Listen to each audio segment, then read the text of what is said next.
Hello guys! Welcome dito sa ating channel. Ayan, meron ako ditong box.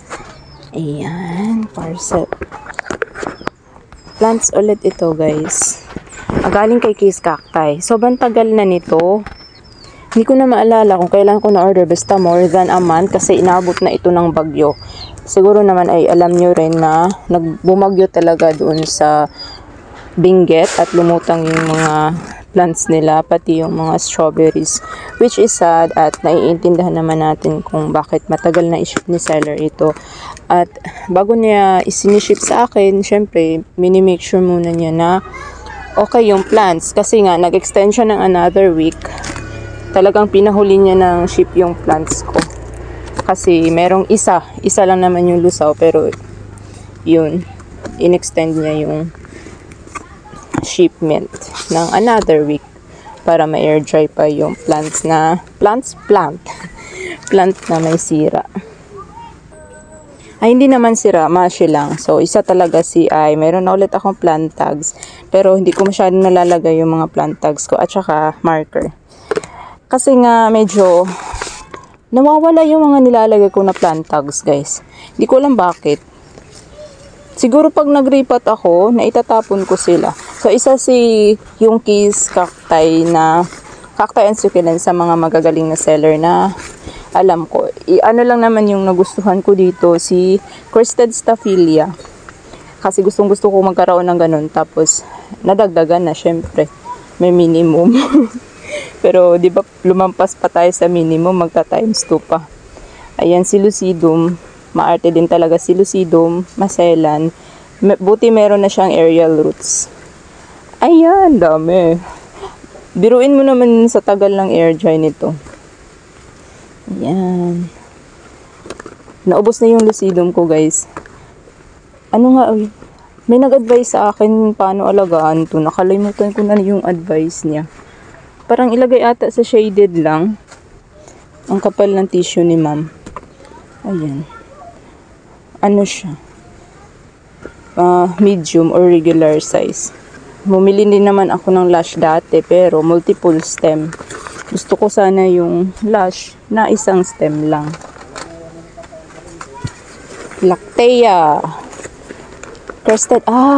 Ito pa yun. Ito yung last na in-order ko sa kanya, si Crested Lactea. Kasi huli niya itong pinopost. Tapos, sobrang pinag-isipan ko bago ko talaga kinuha ito sa kanya. Kasi pricey siya, guys. Gusto ko kasi ito, variegated eh. Matagal ko nang pangarap na magkaroon ng mga lactea na crested na bar.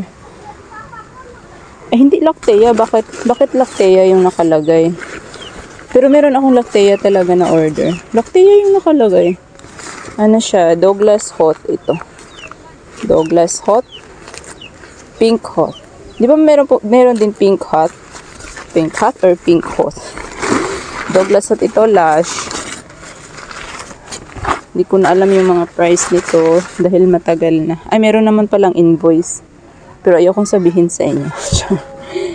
Ano siya? Parang si Beltana na parang si Fred Ives. Malapad lang ang dahon nito kaysa sa Fred Ives. Yan, meron na siyang mga black na ganyan.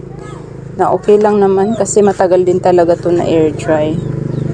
Dami na ring aerial roots. Yan, lash ito eh. One stem na lash. Yan, ganda na ito. Para talaga siyang Fred Ives, Tapos yung size na dahon, mas maliit lang kay Beltana. Ano pa ba yung mga ganitong, itsura ng mga succulents? Parang meron pa eh. Pero yun lang yung maalala ko. Daming aerial roots. Buhay na to. Madali lang naman tong buhayin. Ano ata to? Graptopetalum.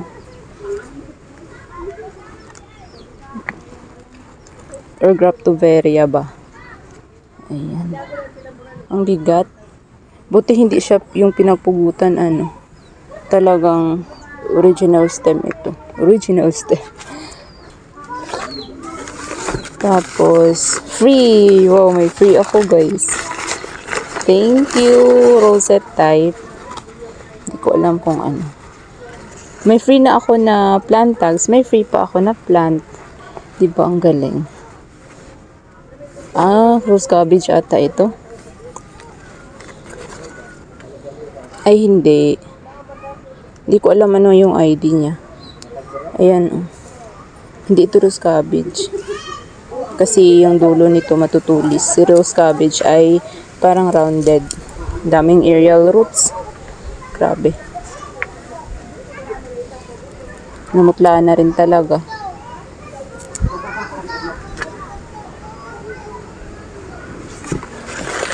Tapos, ito. Sino ba to? Aloe spotlight. O, na maalam, di ba yung aloe spotlight ko, guys? Na ano siya, nabulok. Na biglang ROS. Napakita ko na yun sa inyo na parang pumutok yung dahon niya. Parang nalusaw yung ilalim ng dahon. Di ba makapal yung dahon ng aloe? Pero yung sa ilalim is matubig. Yung sa ilalim niya, parang naano siya, nabulok. Parang nagtubig. Tapos lumobo yung dahon. Parang nagiging ganun siya. Wow, may baby, dalawa. Buti naman. Ito ang galing. Malaki na rin to sa size na to. Yung spotlight na to. Tsaka may baby ha. Lucidum obesum. Lucidum. Ano pa itsura nito? Hindi ko malala. Obesum.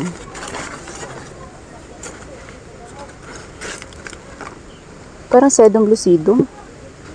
Same lang ba sila? Mabango din ah. Sedum lucidum siya, guys. Another name ata ng sedum lucidum is Lucidum obesum. Sedum lucidum. Mukha nga. Ano din siya? Sedum. Sedum. Oo. Same lang sila. Okay lang. Dalawa na sila. Mahirap yung buhayin. Mahirap. Pero try ko siyang itanim ulit sa walang rice hull. Kasi na-try ko yung may rice hull. Ayaw niya eh. Di ko pa nakita yung Crested Staphylia at saka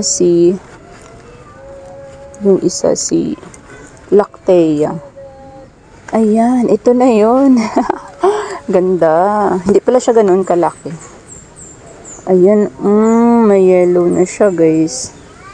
Pero I think okay lang naman siya. Tsaka meron siyang ganyan, scales. Nag-yellow na siya. Okay ka lang. Malipis pala yung niya, no, dahon. Nakala ko, or sadyang na lang, nag-dry. Or yun? Nawala ng tubig. Sinipsip niya na. Sana lumaki siya. Kasi ang ganda nito. Tingnan niyo yun. Ganito siguro yung stress color niya. Parang brown. Purple na brown. Last na tayo. Alam ko na to si Lactea. Kasi yun na lang yung hindi natin nabuksan. Maliit lang pala talaga siya, guys. Tapos pricey.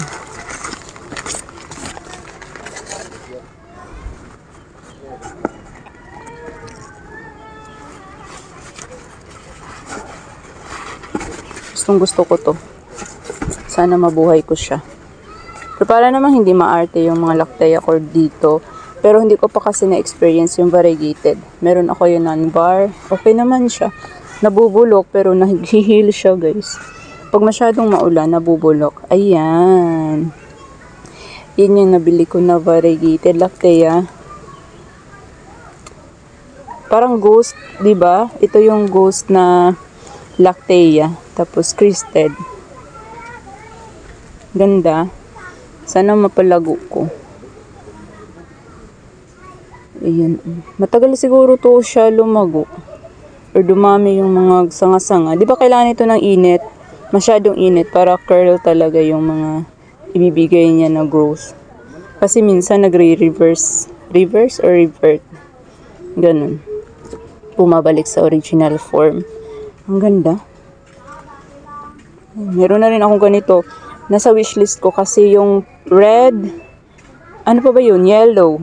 Merong yellow. Meron ding green na parang yellow na ewan. So yun yung mga nasa wishlist ko. Pero mas gusto ko yung red. Kasi grabe, ang tingkad talaga ng kulay ng red. So, yun lang guys for today's video. Sana nag-enjoy kayo and thank you all for watching guys. See you in the next one and keep growing.